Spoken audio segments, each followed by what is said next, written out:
Well, hello everyone. Rita McGrath here. You probably knew that. And I am absolutely delighted to be joined by Jean Oelwang, who is the founding CEO of Virgin Atlantic's charitable arm, the Virgin Unite, as well as a force behind the Elders, the Planetary Guardians, Plus Wonder, all kinds of really wonderful organizations trying to make positive change happen in the world. She has a relatively new book, came out in 2022, called Partnering, which is full of the most amazing, amazing stories. So Jean, just welcome. And I'm so delighted that you were able to make the time. Thank you, Rita, and thanks so much for having me. Oh, it's a pleasure. It's a pleasure. So let's start with your journey for people that aren't familiar with your work. So you started off on the corporate rat race and were told that war is, work is battle, and the dominant alpha person, preferably the alpha male, right? If you just share a little bit about your journey, I think that would be wonderful. Yeah, thank you, Rita. And so I did. I started out in the corporate world, and actually, ironically, the first two books I got when I think I was by my first well-intentioned boss when I was in my early 20s. The first one was The Art of War on How to Survive in Corporate America. And then the second one, just in case I didn't make it, was The Joy of Cooking, which I still have the copy of that with the burnt edges that I've never sadly learned how to cook. But that kind of was my early stages, and it set me on this path for the first probably 18 years of my career to really focus on how I could break as many glass ceilings as possible in the telecommunications sector. So I spent about 18 years building mobile phone companies in different parts of the world. And during that period, I took a couple detours, and one of them was becoming a Vista volunteer in America in Center City, Chicago, working with homeless teenagers and refugees. And I think, Rita, there, I guess my focus shifted where I started to see how broken the systems were, whether it was business or not-for-profit or government, and how these young people, in this case, were falling through those cracks. And then I took another detour and went international and worked on helping build these mobile phone companies in places like South Africa, Colombia, Bulgaria, Singapore. And I think there I watched how quickly we could scale these mobile phone companies. And I became fascinated with why weren't we scaling social and environmental issues as quickly, and what systemically was stopping us from doing that. And then my last detour was probably working for Foundation for National Parks and Wildlife in Australia. And again, saw the same issues not getting solved, not sharing globally what we were doing. And then I pivoted back into and started working for Virgin Mobile in Australia. And then had a chance, I overheard my boss talking about wanting to build a foundation. And so I went home, put together a plan, and that was 20 some years ago, we launched Virgin Unite. Wow, and that would have been Richard Branson, of course. Yeah. which is stunning. Those of you who are interested in looking on the web, you'll see pictures of Jean next to Richard Branson, sometimes without a shirt, sometimes with one. Probably when he has a shirt on. Much better. Those of you who are just partnering us, just joining us, the book is called Partnering, and it's full of just amazing stories from Jean's background. And I'd love you to describe how you got into the power of partnering, because I'm with you. I mean, I see so many of these systems and they just seem to be broken. And one of the most moving stories in your book is the story of, a young man who murdered the only son of a man who subsequently became his friend. And that's not an everyday sort of thing that happens. No, and it's that's Azim and Plez, just two amazing human beings. And as you said, Azim's son was, I think, 19, and Plez's grandson was 14 when he shot him in a gang prank. And I think none of us would have felt bad, I guess, discredited Azim for not wanting to ever see Plez again, but instead he invited him into his living room and started this path of conversation and bridging divides. And that was some 35 or close to 40 years ago. And they became like brothers, deeply close friends, and started a foundation where they now get up on stages all over America in high schools to stop kids from killing kids. And they call themselves spiritual brothers. And it's, I now, as Plez's son, Felix, is getting out of prison, or he got out of prison about 2 years ago. And the first thing Azim did was hired him into his foundation. And to me, Rita, it's just that story. We are so divided right now, particularly in America. And so when anyone tells me we can't cross bridges or we can't come together, I just think of Azim and Plez and how they came together across a tragedy that none of us could even imagine. And but just to your question around how I got into focus on partnerships, I think, Rita, that when I started my career and I got those 2 books, I think I was so focused on how could I break these glass ceilings and get up to CEO role, get up to board role, that I one day just turned around and looked at myself and I found that I had lost a lot of who I was, and I felt more lonely than ever before in a CEO role. And so it started me thinking about what is important to me in life. And I, at that same time, had the good fortune to be starting to work at Virgin Unite and watch a group called the Elders, which are this amazing group of leaders that were founded by Nelson Mandela and his amazing wife, Graça. And they're people that were, primarily former politicians. Like at the time, it was President Carter. It was also Kofi Annan, who was at the helm of the UN at the time, Mary Robinson. And I started watching these people, Rita, and I started to think about how did they become who they were in this world? And what became very clear to me was that they became who they were through the relationships and the partnerships that they created. And that set me off on this journey where I started to interview some of the elders to see how they built these deep connections. And originally it started out actually as a book about romantic partnership. And then I interviewed Ben and Jerry, and the whole book changed because I started to realize that the same thing that made these deep connections work in a romantic relationship or in a friendship were the same things that made a business work and that were at the center of a business. And Ben and Jerry really pivoted the whole thesis of the book. Wow. So the elders in the book, you talk about coming together as it was first being formed, and Jimmy Carter basically pouring ice water on your idea. I mean, it's a very honest sort of conversation, but I think his point was he didn't want it to be just another space where important people talked, right? That he actually wanted to connect it to some kind of outcomes, and that proved to be fruitful. Yeah. And I even when you just said that, I get PTSD because I'll never forget that moment when I was standing up there so proud to be presenting this idea. And he stood up and he's like, I don't believe in it. I don't think it's going to work. And I remember looking at the back of the room because it was really the idea of my boss, Richard Branson, and his friend, Peter Gabriel, and their heart, you could just see their hearts sinking into the floor. I wanted to disappear into the cement. But it was a really important learning lesson for me because we pulled ourselves together and we spent the next 2 weeks sitting with President Carter, with Archbishop Tutu, but also with incredible frontline leaders, with business leaders, with not-for-profit leaders. And we really co-created the idea of the elders. And it was a super important lesson for me because I had come in, from corporate America with my perfect PowerPoint and spent 3 months working on it. And, what we came out after those 3 weeks was way better and deeper and richer than what I had walked in the door with. So it was a really important lesson around authentic co-creation. And, that was 20 plus years ago. And we never made that mistake again where we didn't authentically co-create and come to the table to really innovate together rather than thinking we had the right idea.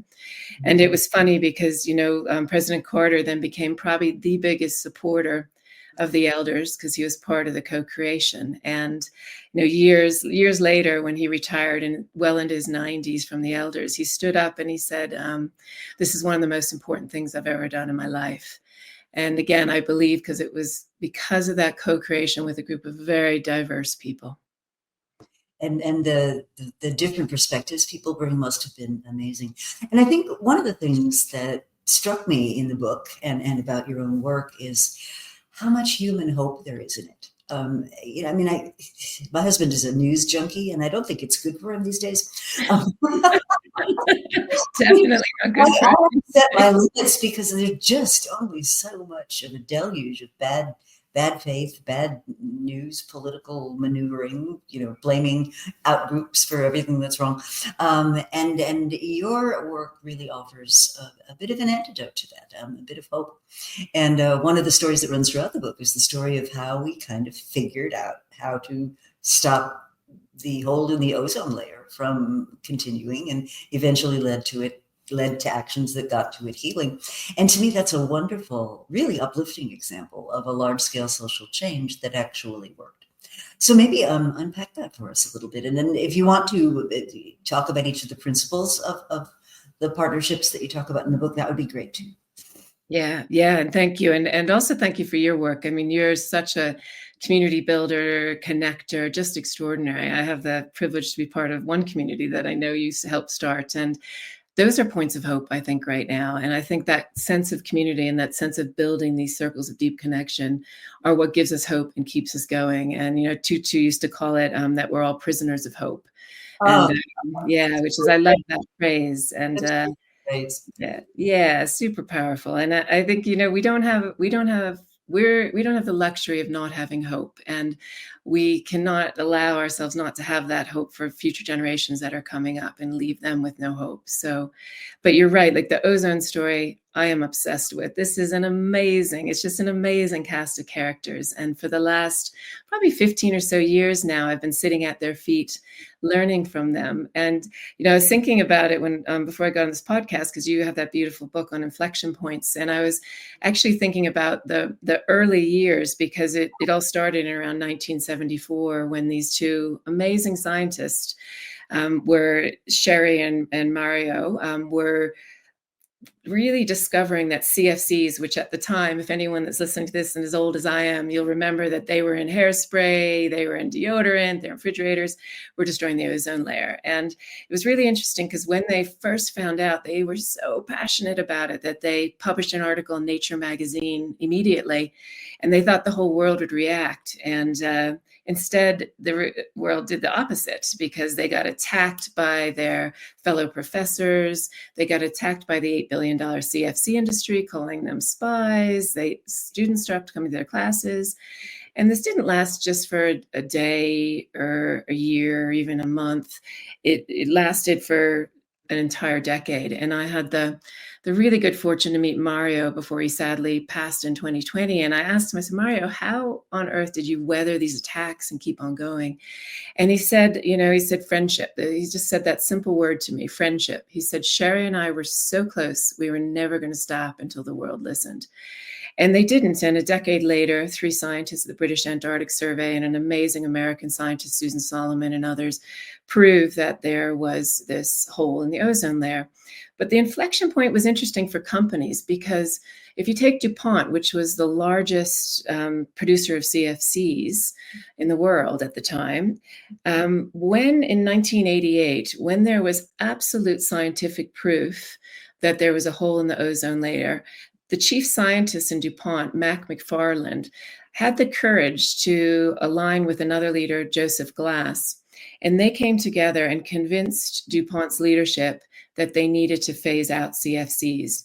And the interesting part of this is that they did it before there was government regulation, which I think, again, was a really courageous move on their behalf, and then helped to move the rest of the industries.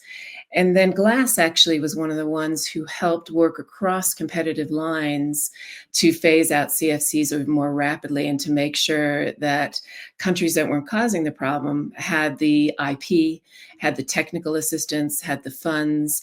So there was a whole group of them within TEEB who make sure that they work towards this goal of phasing out CFCs.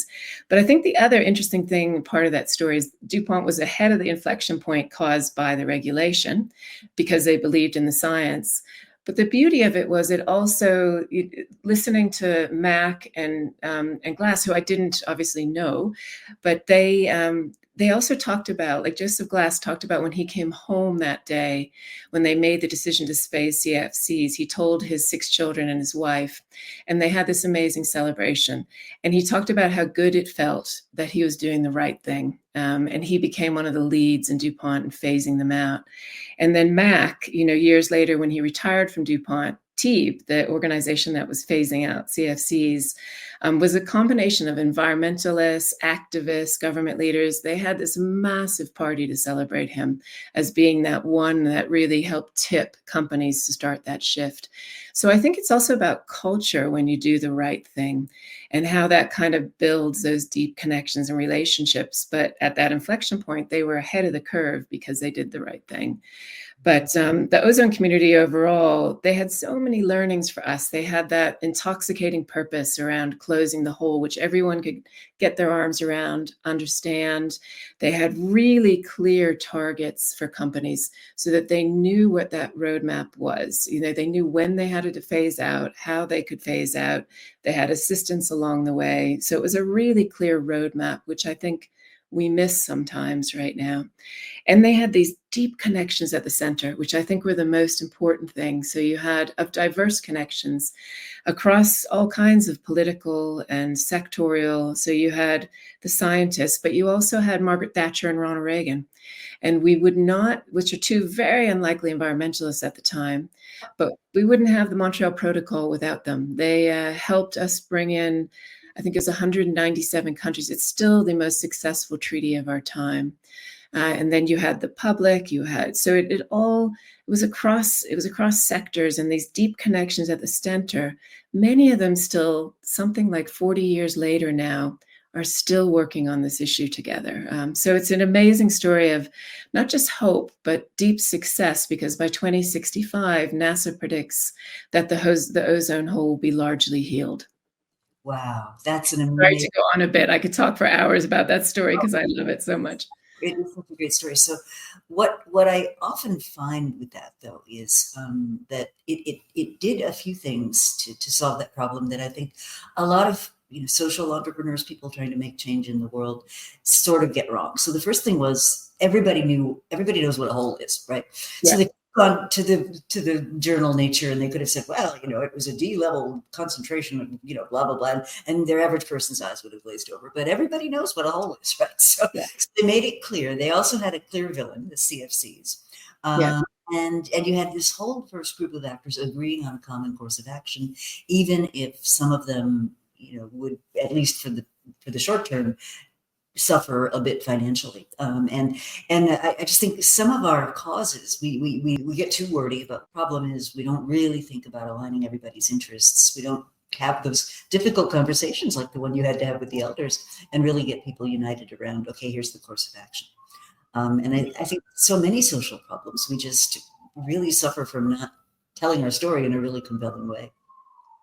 I 100% agree. I think we almost bend over backwards to confuse people often and don't think about that simplicity and that communication. And I also feel like we don't think about the deep connections at the center enough, that really keep something going and keep the momentum up. And I think that translates into companies as well. I think about that often where when you bring together people, for example, that already have a deep connection and you put them at the center of, say, a board, it changes the dynamic immediately, and it builds that ecosystem of trust more rapidly and respect more rapidly when you have a couple people that already have that deep connection. I don't, when we're building boards, we think about, okay, what kind of people do we want from a title, from an experience, from a, network to be able to raise funds. But we don't often think about those deep connections at the center. And we do that not only in boards, we do that when we start up social causes. Often I see companies and I see social causes that want to own it. They want to be the one to put their brand on it. And that will always limit it to the size of that brand or the size of that person. Or if you build these deep connections at the center and make it more of an open tent, which is, again, what the ozone community were brilliant at, then you're going to scale it much more rapidly. It's going to be exponential rather than, 1 + 1 = 2. It's 1 + 1 = millions. And I think we often miss that thought process around the importance of relationships in our social causes, in our businesses across the board. I'm completely with you. And I was so struck, you were very kind to invite me to a conversation with some of these very successful social leaders. And I remember overhearing a couple of the people working on the ozone project talking about, well, if I had to invite somebody to dinner to get them to agree, that's what I would do. If I had to use more, nefarious means, well, that would come into it too. But it was all in the service of a greater cause. And I think a lot of times we think far too narrowly about what we're trying to do. And I'll pick up on this idea of people wanting to own it, because I do see that as an issue in many parts of the social sector, where people are very much about, it's my ego, it's my thing, I want to hang out with my donors, sort of age notions of how to do good work. And I think it's important to kind of tone that down if you really want to bring people together who may not necessarily have completely aligned interests in other areas of their lives, right? Yeah, success is when everyone owns it, because then it's going to scale much more rapidly and quickly. And I think the other thing that the not-for-profit sector needs to learn from business sector is more mergers as well. I think being brave and being able to take, like if you start something, being able to realize that coming together. And we did that a few years ago with we started something called the Carbon War Room, which was about market-based models to reduce carbon. And we were, it was a small organization. It was probably at the time, like a $6-8 million budget per annum. And there was this organization called Rocky Mountain Institute, which was started by the amazing scientist Amory Lovins. And they had this incredible technical and scientific rigor, and we had this entrepreneurial rigor.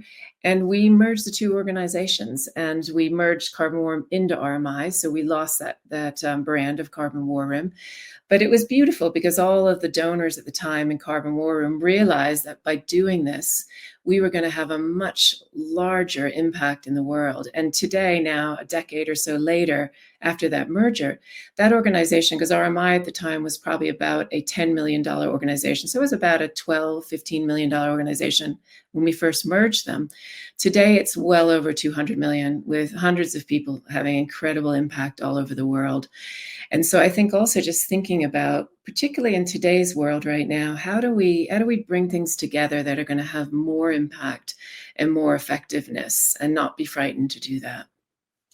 It's so important that you do that. And again, I'll pick up on this theme of things seem so awful on many dimensions.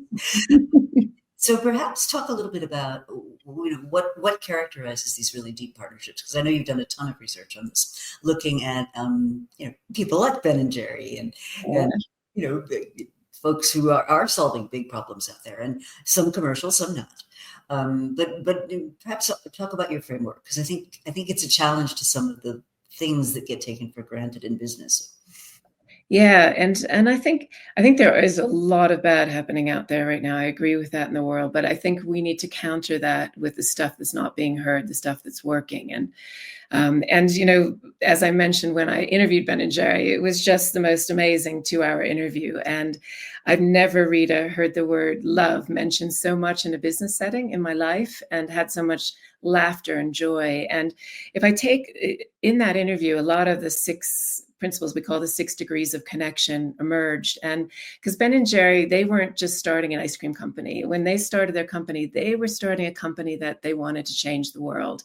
And that was there right from the beginning. And we found this idea of something bigger, this really clear purpose, whether you're a company, whether you're not for profit, so that people have something they can rally around and understand where they're headed is really critical. Mm-hmm. And when I was talking to Ben and Jerry, I asked them how on earth did you make Ben and Jerry so successful? And they just looked at me and they giggled, and they said, we were all in. We were 100% there for one another. We 100% had each other's backs. And that really became that second degree about how, when you go into something, you're 100% there and you have each other's backs. And that doesn't mean you're not going to have friction. I'll talk about that in a minute, but it means that people know you're going to be there for the long run with each other. And the third degree that came out across every business that we interviewed, every organization, was this ecosystem of virtues that they had almost as a foundation. And for Ben and Jerry, there were 6 virtues, and the 2 that came out for them and for many others at the very top of the list was a sense of trust and respect. And they talked a lot about how they were friends before they were partners, and they had this deep sense of trust with each other. And then two other things came out when we did this exploration, and we interviewed probably about 65 plus partners, so thousands of pages of transcripts that we coded. And one of them was something we ended up calling magnetic moments. And they were these points that people proactively put, whether they were daily practices, whether they were rituals on an annual basis or a monthly basis, to stay connected. And, some of those were, in Ben and Jerry's case, I'll never forget when they talked about, they had a ton of rituals of joy and fun in the company. But one that I loved, which was really about celebrating failure, was they called it the flavor graveyard. And they actually had ceremonies when a flavor failed, because they wanted to encourage people to take risk and be innovative. And so they made it something fun so that people weren't scared of it. And I can talk about hundreds of other rituals that companies put in place, but really proactively doing that. And Ben and Jerry also had rituals between themselves as co-founders. Like they got a shared boat together. They would spend their weekends together. It's just a beautiful friendship that they built. And the fourth or the fifth degree is another one we hadn't really expected to be so robust, which was around celebrating friction, because every single partnership had friction, but they developed these tools and they had that something bigger that helped them lift above the friction. And one that Ben and Jerry had, which I loved, was something they called the veto card. So that if they got in a really big fight and they couldn't come to an agreement, one of them could hold up the veto card and they wouldn't move forward on that decision. And they said they used it very rarely, but that it saved their friendship and it saved the company over time. And the last degree, the sixth degree, is really how you take these deep connections and ladder them up to collective connections, that what makes the DNA of our companies, of our organizations. And that's, again, where Ben and Jerry did such a good job at making that company, making people feel part of it, part of something bigger, part of something that was a bigger purpose. But those are the 6 degrees that, again, were relevant no matter what type of organization, what type of partnership.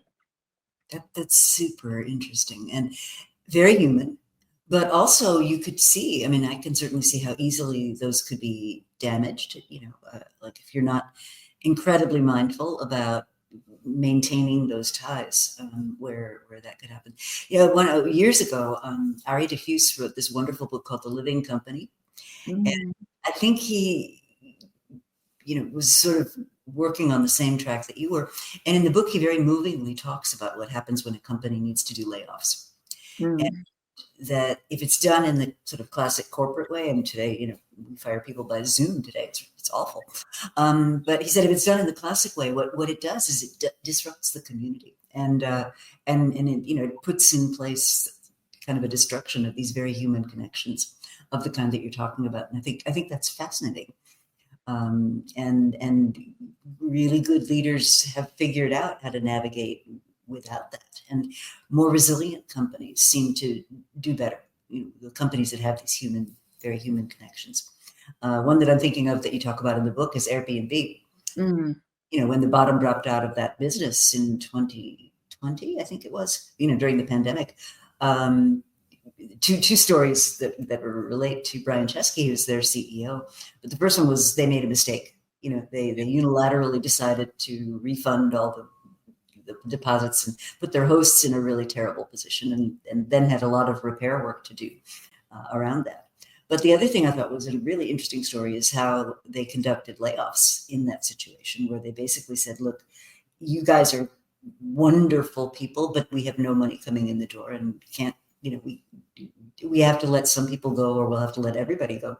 And Chesky did it very personally. He said, look, you are wonderful people. I don't regret hiring any of you. I cannot escape business reality. So what we're going to do is we're going to take our recruiting department and turn it into an outplacement service. And we're going to be as human as possible. And when the situation changes, we will welcome you back with open arms. I mean, it was just astonishing. You keep your healthcare, you keep your computer, in other words, even though they weren't going to be part of the same official entity, they were still going to be part of the community, which I thought was just super interesting. Yeah, and I think what you're bringing up is such an important story, because I feel like Airbnb built their company on trust. They built, like, It was one of the first examples, I think, where we showed the world how important trust is at the center of a company and everything they did. And the story you shared about Brian is so important because I think one of the things that was beautiful when they made that mistake was his transparency and his humanity. Like, if anyone's listening to this that hasn't read that letter that he sent as an apology letter to his hosts, because they could have hidden, and they could have, made amends behind the scenes, and instead he did a very public letter to them. And it was a beautifully written letter, transparent, open, saying that he made a mistake. And, all the partnerships that we interviewed, they talked a lot about how two of the most important words were "I'm sorry," and that ability to have that humility to apologize and to then work together to rebuild trust. And they talked a lot about how when you make mistakes, it's actually a log on the fire of trust, because you strengthen it and you rebuild it. And I think Airbnb is such a beautiful example when Brian did that. And it's interesting, Rita, because we have this network called 100% Human at Work, which is about 500 companies that are piloting different ways to be human in the workplace. And it's interesting, this whole conversation around how you lay people off. Because at one spectrum, we have companies in that network that they will not lay anyone off. They will just find another role for them in their company, all the way through to other companies saying that it's most human to actually remove someone as quickly as possible so they can find a place that suits their needs. And then a lot in this kind of middle territory that focus on how can you, if you're going to have to lay someone off, exactly as you just said with Airbnb, how do you do it as humanly as possible? And how do you make sure that they have a runway? How do you help them on the other side? And I think that middle ground of figuring that out, because I don't necessarily agree with the ground of holding people in the company, because I think sometimes then it is destructive to the rest of the team. And sometimes you're not going to find the right role for them, and it's actually better for them. So I think this middle ground and a beautiful way of figuring that out, about how you're as transparent, how you're as kind, and how you, again, help people on that next journey if they're going to leave the company. And how you have, also it goes back to reviews, like how you have not just episodical reviews once a year, but how you're constantly feeding back and having that two-way conversation so that people can improve, they can understand whether that role may not be the right one for them. Well, and I've been doing a lot of work lately studying self-managing organizations, or what I sometimes call permissionless organizations, where people feel they can have decision rights pushed right to the edges of the organization. And one of the common themes I find is, yes, absolutely freedom, but also tremendous accountability to peers and to others with whom you are working. And I was joking at an event I was at the other week. I said, well, what people want is, they love the freedom part, the accountability part, well, I'll let my boss handle that. And you have to have both. Sorry, you have to have both. You can't. Right. So I am interested in so something I see, and I'd be curious as to your perspective, is we seem to be in this like huge, slow, incredibly slow transition from the world of gasoline, suburbs, automobiles, shopping malls, you name it, to this world of digital services, flexible flows, from mass production to micro production. And I think it suggests we need a very different way of working, which is why I find your book so compelling, because it kind of lays out a map for, okay, if the unit of value creation is no longer a massive hierarchy and we're bounded by rules and guardrails, what is it evolving into? And I think you're probably one of the people with the best front row seat at this. Yeah, it is. I think you're right. It's a really interesting inflection point. And I think the way we've measured success in the past, I think, is going to shift dramatically in this new world. And a part of that is going to be really putting relationships front and center. And that's going to be getting even more important. We're in a lot of conversations right now about AI, and, where does humanity come in as we move more and more towards a world where AI is more prominent. And I feel like that humanity and the relationships are going to be really critical in this new world. And I think there's also going to be new rules of the game. Like I feel, I can't remember if you had Peter Stavros from KKR on your podcast yet, but I think he's onto something really interesting where he's focused on shared ownership models, which change the relationship in a company with an employee, and make them part of the ownership of it. And he's modeled that at KKR with, I think, about 30 companies in his portfolio.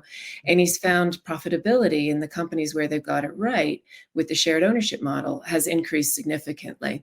So I think we're going to be in that. I think that's an interesting inflection point within companies right now, because we're talking part of what you're talking about too in this shift right now. Inequality is so large. There's such a large gap. That shift is going to have to figure out how we minimize that inequality and how we don't increase the gap with AI, how we make sure that that is actually decreased and that everyone has a seat at the table. And I think shared ownership is an interesting one for companies to think about that could help strengthen your companies and could also change the relationship within your company. And it's interesting because I feel like as companies, we focus so much in the past, we focused on production of widgets, profitability, cost ratios, all those types of measurements. We start to get into some of the people ones like employee engagement.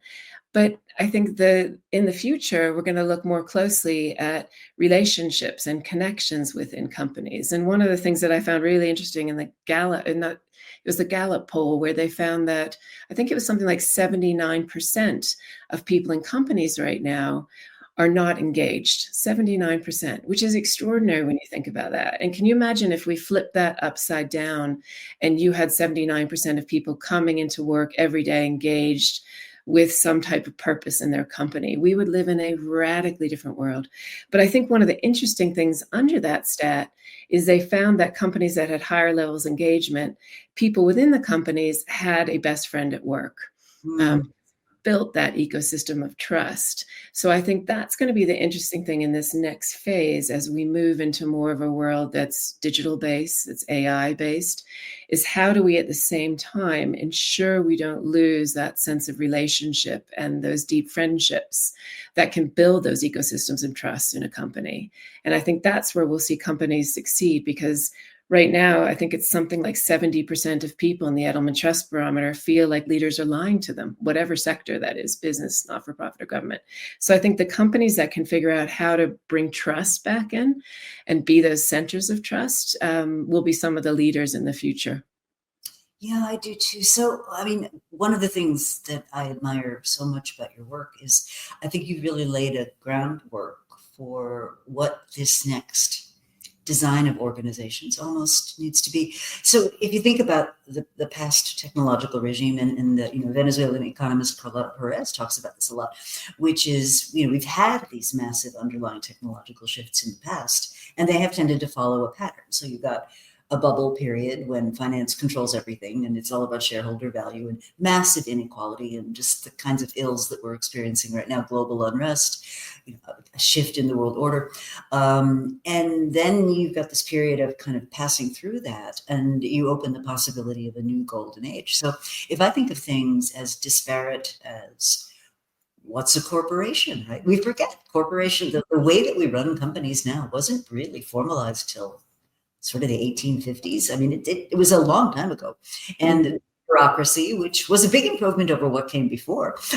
Bureaucracy was much big management, has now kind of taken over. And I just think we're going to see much more devolved, much more ecosystem-based forms of business. And that does imply to me that we need a different kind of metric. And, why is everything being driven by finance? I mean, when you think about it, most of the things that make life worth living are in what the economists call the low productivity sectors, so the arts, culture, education, healthcare, most of the care professions. And I just think we need a different calculus for making sure that those get the resources and are able to do the good for humanity that people want to. Yeah, and I think it's good for business at the end of the day too. I think one of the interesting things again that Gallup found around those engagement stats was that people not being engaged at work is probably costing us around, I think they estimated something like $8 trillion. And so I think one of the mistakes we made, which you just beautifully eloquently framed, is that I feel like we often make it feel like that it's a negative world ahead of us, when actually it's a better world. It's one we're going to want to run towards that world. And we don't frame it like that and have that vision of what it could be. And I think that's why we get kind of stuck in this process of where we currently are today. And I think your word around ecosystem is really important, because it's also an ecosystem with the planet. And this is something I feel really passionate about, that I think an inflection point in the future will be that companies will start to realize that their profitability is deeply tied to the natural resources that they're building their wealth on the back of. And eventually we will get to that point where it would also be embedded in regulation in a much more significant way, where people will have to pivot. And we've had the good fortune to work with this amazing scientist, Johan Rockström, who created this 9 planetary boundaries with a group of 28 other international scientists. And it's a really interesting framework for business, because yes, you have climate, but you also have biodiversity, you have land use, you have nitrogen phosphorus runoff, which is primarily fertilizer, you have chemical pollution. So it's a really beautiful model to measure not just the impact you're having on the planet, but also the risk to your company of what will happen if we continue to breach those boundaries. Because right now, 6 out of the 9 boundaries are breached. And that is going to put more and more pressure on the bottom lines of companies. And so I feel like that, looking at our businesses from a planetary framing, is an inflection point in the future that will start to happen. And then eventually we will start to have much more significant regulation around it. And again, we're not talking about that enough. We get so lost often in, fighting whether climate change is real or not, or at the end of the day, at the bottom line, if you look at the planet and the boundaries that we're pushing out, all of those boundaries are going to have impact on our bottom line. And that was one of the beautiful things with the ozone community, is that if they hadn't phased out of CFCs, we would be in a much worse position right now with climate change. They probably had one of the most significant positive impacts on climate change over the years. And that's, again, why we love the boundaries, is it gives a framework for companies and others to understand where they can have impact and where we sit on those boundaries. I think it's a hugely important initiative. And if I think of the great advances that have been made in environmental causes, so when I was a kid, right, I would always get car sick. And you ask yourself, well, why? Well, it turns out leaded gasoline is very difficult for some children to tolerate. So we got the lead out of gasoline. We figured out how not to have acid rain, killing off wildlife in the streams and rivers. So these things can be done, and I think we don't hear enough about those kinds of success stories. And I think a lot of times the people doing this work, I'll also say they're not, as you already said, they're not all about ego. They're not all about putting their brand. But the negative of that is they're not out there, on the Sunday talk shows beating the drum either. So, sometimes a little bit of a promotion is a good thing. Yeah, that's a really interesting comment, because over the years of sitting with the ozone community, they do have such a deep sense of humility. It's simply extraordinary, that we're not celebrating these people. It is literally the most important, successful collective human achievement of our time. It should be in every university. It should be in every high school. And you're right. It's in part because they are so humble. And that was one of the keys to their success. It's this really interesting dynamic, isn't it, about how we now have I feel, deep responsibility to celebrate them and lift them and make sure that the world hears about them, because I think we have so much to learn from their humility. And it's an interesting thing, humility. Like it's like you can be humble and have that sense of informed confidence as well, which I think, the ozone community has that sense of informed confidence.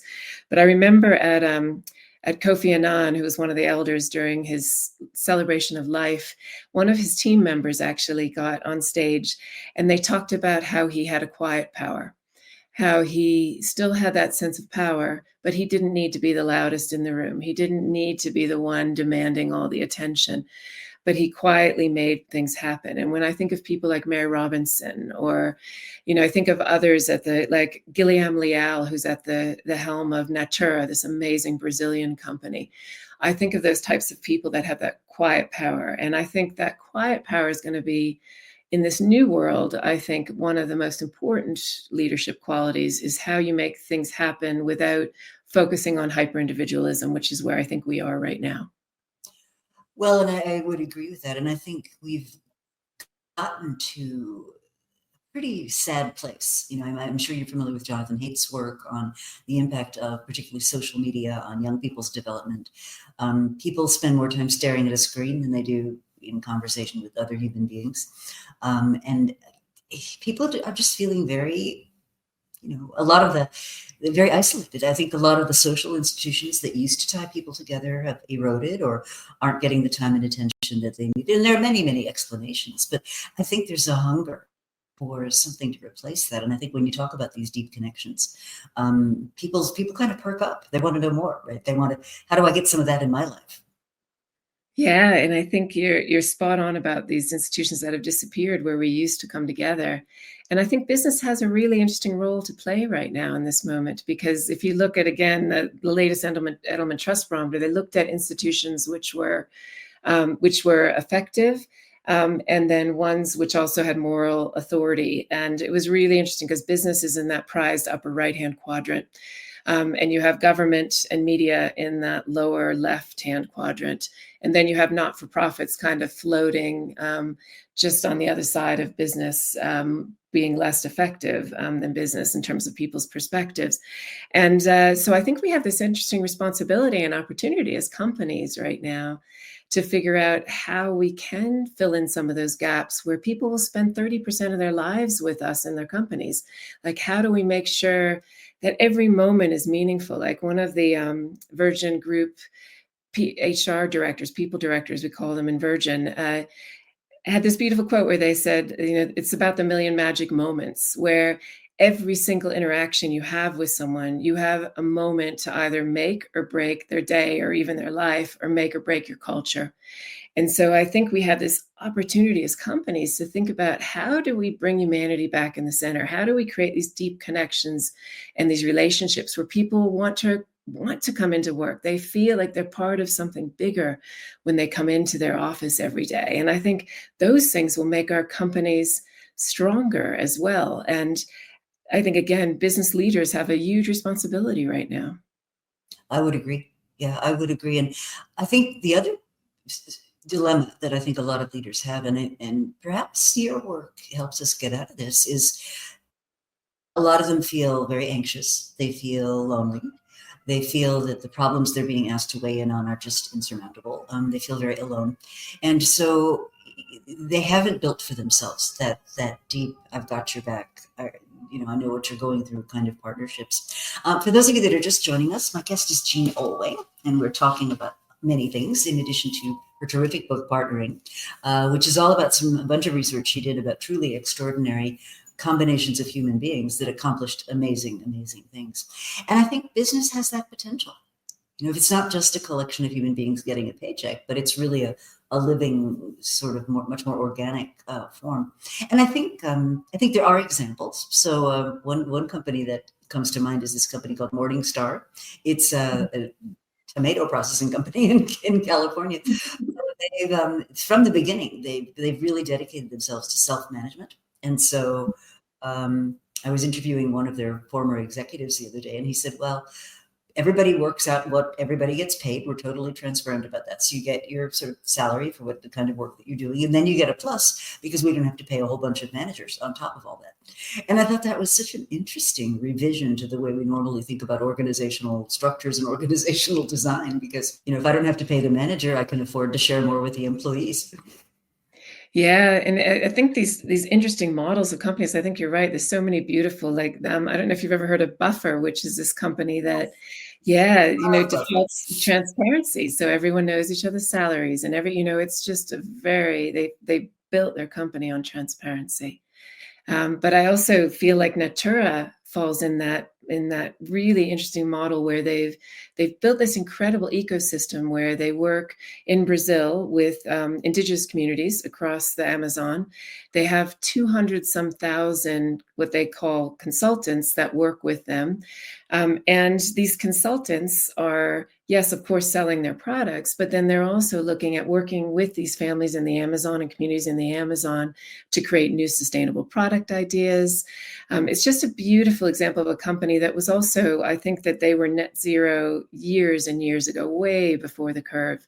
And they've built this ecosystem where people in that company just feel so connected and in control. And so I think you're right. I feel like these companies that are building these ecosystems of relationships. And, my boss did this amazing thing that I love a few years back. So he took this set of circles, and he at first he did the first circle, his family. He did the second circle, really close friends of the family, to build these circles of resilience. And this was actually during COVID, when we were going through a really bad time as a company. And then he built the next circle, the company and all of us that work in the company. And then he built the next circle was communities, local and global. And then the next circle was the planet. And it was a really interesting exercise because he mapped out people in those circles that were really critical to him, and invested the time in looking at how he could build those deep connections and relationships. But it was interesting as an exercise because it came full circle too. And we talked about at the end, he actually put himself in the very center of the circle because he realized unless he took care of his own health and started to make sure that that was a priority for him as well, he wouldn't be resilient enough to focus on the other circles that were his circles of resilience as well. So it's just a very interesting exercise, I think, for a leader of any company to go through that process, to think about who are those deep connections and those circles around you that are going to be there in those times when it's really tough, like it was in that moment for us. Because every business we had was human touch. We had hotels, we had airlines, we had health clubs. We just launched a cruise ship. So everything had to shut down. So it was an important moment where he came up with this idea that I think is, again, a really good exercise for everyone to do. So the circles of connection. Yeah. And really, because it's really interesting, Rita, like most of our lives will go through our lives and we think we make ourselves. Like we think that we're the ones that are in control of our success, when in reality, it's the people we surround ourselves with who make us who we are in this world. And we put very little time and investment into thinking about that. And so that exercise, I think, helps one think about that and think about those deep connections. And the ozone community is such a perfect example. Like whenever I'm in their presence, these are friendships that have worked together now for decades, and just the deep and the purpose they have in their lives and the joy they have in their lives. And many of them are in their 70s, 80s now, but they're still doing the work and they still feel so passionate about it. And, if all of us could have that in our lives, and if we can give that gift to people who work with us in our companies, that's an amazing opportunity. It absolutely is. And a very human one. The other interesting thing that occurs to me is that there's been research which shows that once you have a certain amount of money, like above a certain amount of money, you stop caring about it for what it can do for you. So you can only stay in so many homes. You can only wear so many trousers. You can only eat so much food. And once you get past that point, what starts to happen now is the human, this human quirk that we have, which is all about social comparison, kicks in. And now it comes, well, how much more do I have than the next guy, or how much more do I have than? And at that point, the hunger for more is bottomless, because you'll never be at a state where you say, hey, that's enough for my material well-being.